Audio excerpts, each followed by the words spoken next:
Van Alen Institute, we're a 125-year-old design nonprofit based in New York City.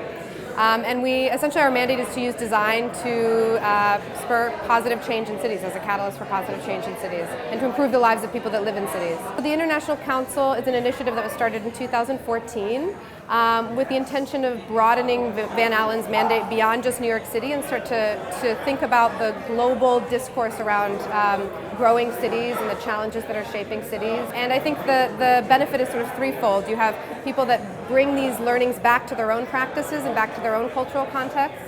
We're driving the work of the organization and bringing those learnings back to Van Alen Institute based in New York. And then in an ideal situation, we're also giving back to the city in which we're visiting and thinking about, this is our perspective, this is how we would approach it as an international body of experts. So. The developer's interested in the space between the buildings, and the privatization of public space is one of the hot topics of our time. How do we create these public rooms in the city? And if they're created in combination with private ambitions or to private ends, how does that impact how public they are, how they're used, who uses them, and who has access to that space, what's permitted in that space. So there are real fault line in these public-private partnerships. They're often a good test of how well the development's working, and it's something that we're really fascinated by, comparing and contrasting these different approaches to understand what's working, what isn't, and what we can learn from them.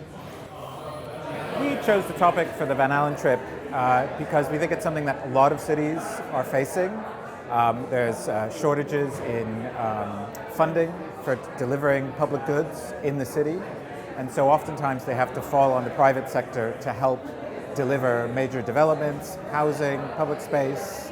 And in London, there's actually quite a rich tradition of this happening, going all the way back to the Great Estates. So we started with the Great Estates, and then we went to look at public housing that was delivered in the Victorian era and the Edwardian era, and now looking at contemporary examples like King's Cross, which is sort of a contemporary Great Estate, or here where we are actually in the kind of legacy hinterland of the Olympic Park, where while the state has provided the impetus for the development, it's relied on a lot of private actors to kind of bring forward all these different elements of development.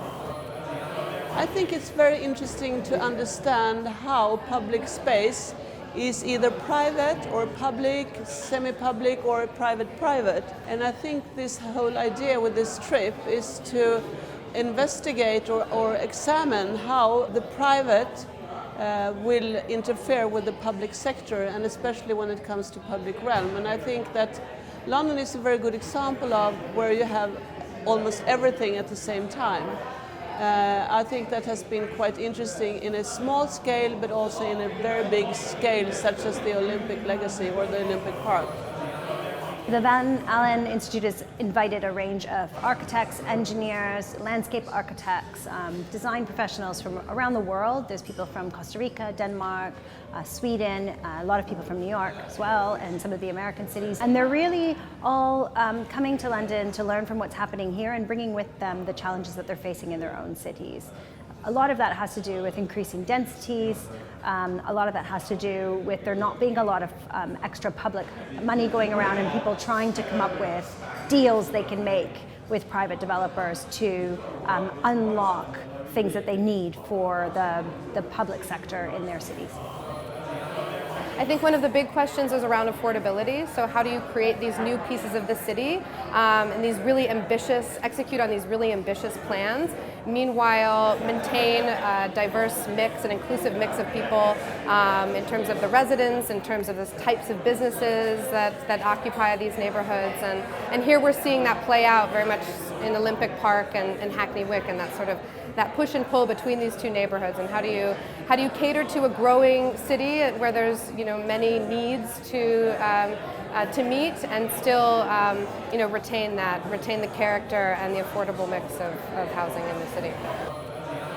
I think people are probably really struck by the importance of public spaces, and I think we really saw that yesterday at the Granary Square, for example, in King's Cross, and how that, when you put that out and get that right and get connections right, how actually buildings are kind of just recede into the background almost, and it's about all the kind of knitting together.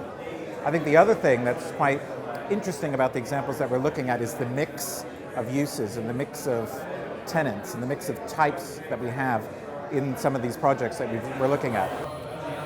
For me, one of the most interesting aspects about the trip is to see what a society can do when they over design the way that things are put together, and as in contrast to my own city, where things are completely haphazard and they happen in a more organic way. And I find that there is value in both, maybe in combining both, but there's a lot of drawback in the sterile environments that could be made by over planning, or the chaos that could be made by no planning at all. It's not only to design buildings anymore. You have to understand more than that. The context and also the living environment around, and also how they interact when you have the big master plan, but also the design of the buildings, but also the landscape, how important that will be. So there will be a lot of, you have to work in interdisciplinary teams, I would say, to really get a good result. So it's not only the design of the building anymore. In terms of how do we get private and public sectors together to kind of buy into the same agenda, I think a lot of it actually just comes down to communication and people talking, and the kind of dialogue between development and the kind of public needs, whether it's delivering new housing or providing new infrastructure. I think there probably needs to be less polarized debates and less suspicion on both sides and more dialogue and civic pride, really, I think.